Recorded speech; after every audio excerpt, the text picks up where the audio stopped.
Hi friends, welcome to my channel Sujis Saviruchi.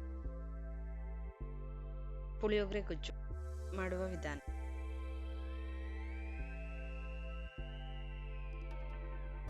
ಬೇಕಾಗೋ ಸಾಮಗ್ರಿಗಳು: ಉದ್ದಿನಬೇಳೆ, ಸಾಸಿವೆ,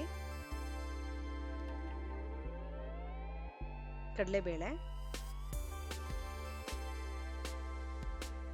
ಎಳ್ಳು, ಕಪ್ಪು ಎಳ್ಳು,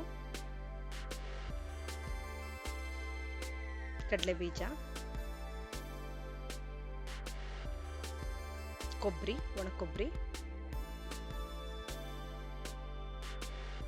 ಅರಿಶಿನ,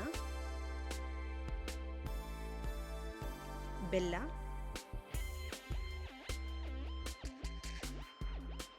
ಒಣಮೆಣಸಿನ್ಕಾಯಿ, ಕರಿಬೇವು, ಉಪ್ಪು, ಎಣ್ಣೆ ಮತ್ತು ಹುಣಸೆಹಣ್ಣು ಗೊಜ್ಜು. ಹುಣಸೆಹಣ್ಣು ನೆನೆಸಿಟ್ಕೊಂಡು ಅದರಿಂದ ತಗೊಂಡಿರೋಂಥ ರಸ, ಸ್ವಲ್ಪ ಇಂಗು. ಈಗ ಒಂದು ಪಾತ್ರೆಗೆ ದೊಡ್ಡ ಸ್ಪೂನಲ್ಲಿ ಒಂದು 5-6 ಸ್ಪೂನಷ್ಟು ಎಣ್ಣೆನ ಹಾಕೋಣ. ಪುಳಿಯೋಗರೆಗೆ ಸ್ವಲ್ಪ ಎಣ್ಣೆ ಜಾಸ್ತಿ ಹಾಕಿದ್ರೇ ಚೆನ್ನಾಗಿರುತ್ತೆ. ಎಣ್ಣೆ ಬಿಸಿ ಆದಮೇಲೆ ಅದಕ್ಕೆ ಸಾಸಿವೆ, ಒಂದು 4-5 ಒಣಮೆಣಸಿನ್ಕಾಯಿ, ಸ್ವಲ್ಪ ಇಂಗು,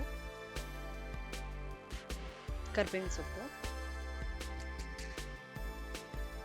ಒಂದು ಸ್ಪೂನಷ್ಟು ಕಡಲೆಬೇಳೆ,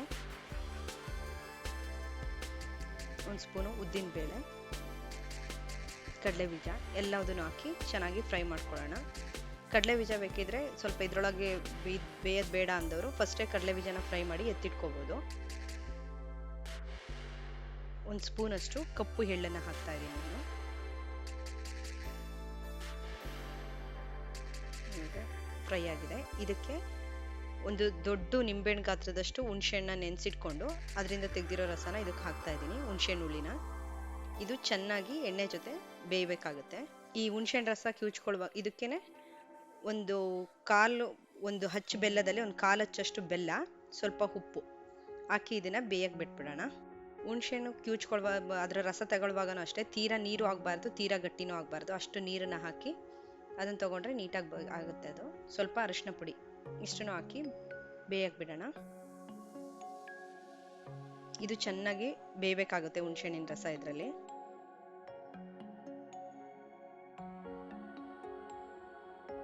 ನೋಡಿ, ಇದು ಚೆನ್ನಾಗಿ ಬೇಯ್ತಾ ಇದೆ.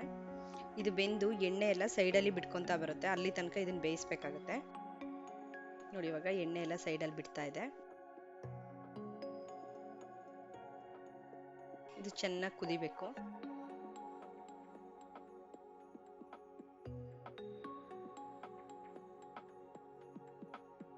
ಇದು ಆವಾಗ ಮಧ್ಯದಲ್ಲಿ ಕೈ ಆಡಿಸ್ಬೇಕಾಗುತ್ತೆ.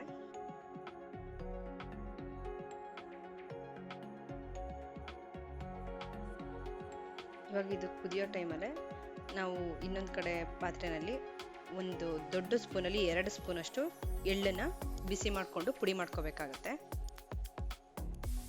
ಅಂದರೆ ಜಸ್ಟ್ ಅದು ಫುಲ್ಲು ಪೌಡ್ರ್ ಆಗೋದು ಬೇಡ, ಸುಮ್ಮನೆ ಒಂದ್ಸರಿ ಮಿಕ್ಸಿನಲ್ಲಿ ಗರ್ ಅನ್ಸಿದ್ರೆ ಸಾಕಾಗುತ್ತೆ. ನೋಡಿ, ಇವಾಗ ಎಣ್ಣೆ ಎಲ್ಲ ಚೆನ್ನಾಗಿ ಬಿಡ್ತಾ ಇದೆ. ಇವಾಗ ನಾವು ಮಾಡಿಟ್ಕೊಂಡಿದ್ದಂಥ ಪುಳಿಯೋಗರೆ ಪೌಡರ್ನ ಇದಕ್ಕೆ ಸೇರಿಸೋಣ.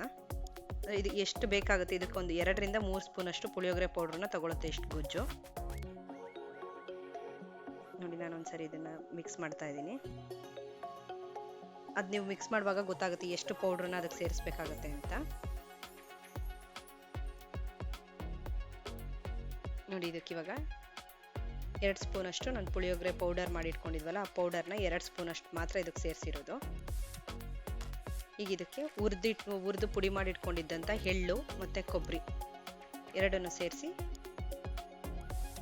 ಮಿಕ್ಸ್ ಮಾಡಿದ್ರೆ ಈ ಟೈಮಲ್ಲಿ ಸ್ಟವ್ನ ಆಫ್ ಮಾಡ್ಕೋಬೇಕು. ಒಂದು 2 ಸೆಕೆಂಡ್ ಹಿಂಗೆ ಚೆನ್ನಾಗಿ ಮಿಕ್ಸ್ ಮಾಡಿದ್ರೆ ಪುಳಿಯೋಗರೆ ಗೊಜ್ಜು ಸವಿಯಲು ಸಿದ್ಧವಾಗಿದೆ. ನೋಡಿ, ಎಷ್ಟು ಕ್ಲೀನಾಗಿ ಬಂದಿದೆ, ಅದು ಎಲ್ಲೂ ಹತ್ಕೊಳ್ಳಲ್ಲ.